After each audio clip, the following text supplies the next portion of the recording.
This is one of those synchronicities that you just can't brush aside.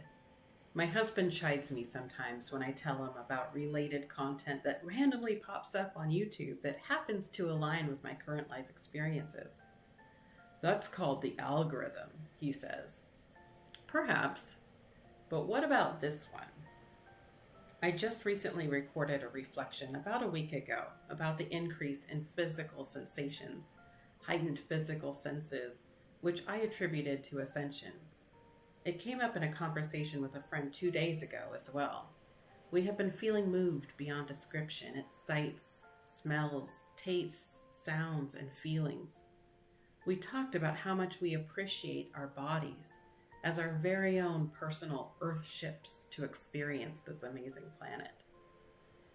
I just came in the house after meandering around the yard, picking hot, sweet, juicy blackberries, marveling at the beauty and alluring scent of the roses blooming, captivated by the sound of the birds chirping and the wind rustling the leaves. I didn't feel like doing much after coming inside, so I idly grabbed one of the 8 books stacked on my nightstand. This is the passage I opened to.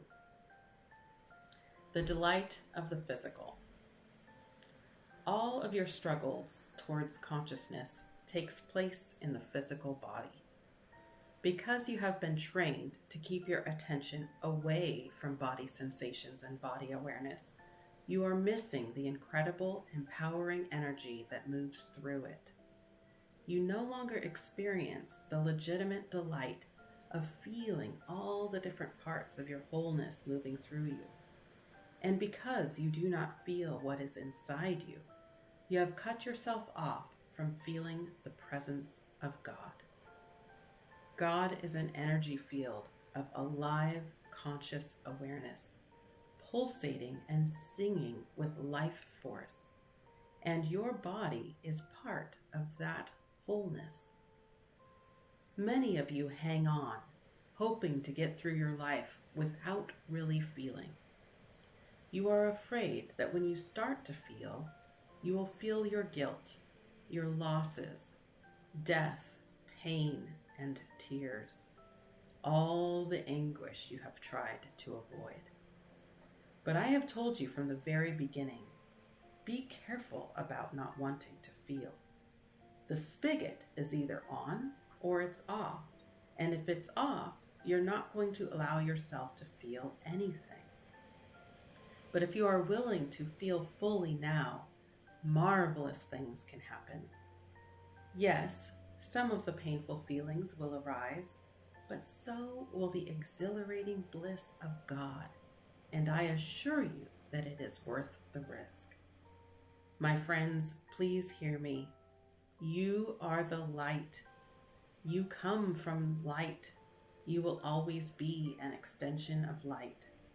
You have no form unless you choose to move into form. As light, you are omniscient and omnipresent. There is nothing you need because you are the all. Your purity of consciousness moves and joins with the rest of the one. You are limitless in the boundlessness of creation. There is no place that is not your home because everywhere there is but light. So wherever you go, you will simply find yourself manifesting again and again and yet again, pushing past all limits of mind into pure, spontaneous creation.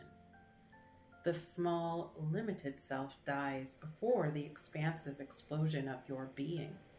You are pure self, pure consciousness, pure light, moving through all of the past and future. That is what you are. You have never been anything else. You can never be anything else. You and the source are one. All separation is illusion. So know yourself and be free. No algorithms here. No computers or phones were involved at all. And yet, the triple hit on physical sensations, allowing our bodies to really channel the world around us as being key in this process of becoming of transforming, of growth. It's just too uncanny to be a coincidence. What messages have been making themselves loud and clear for you lately? How have you been experiencing the world through your senses? I invite you to share in the comments so we can all learn from each other.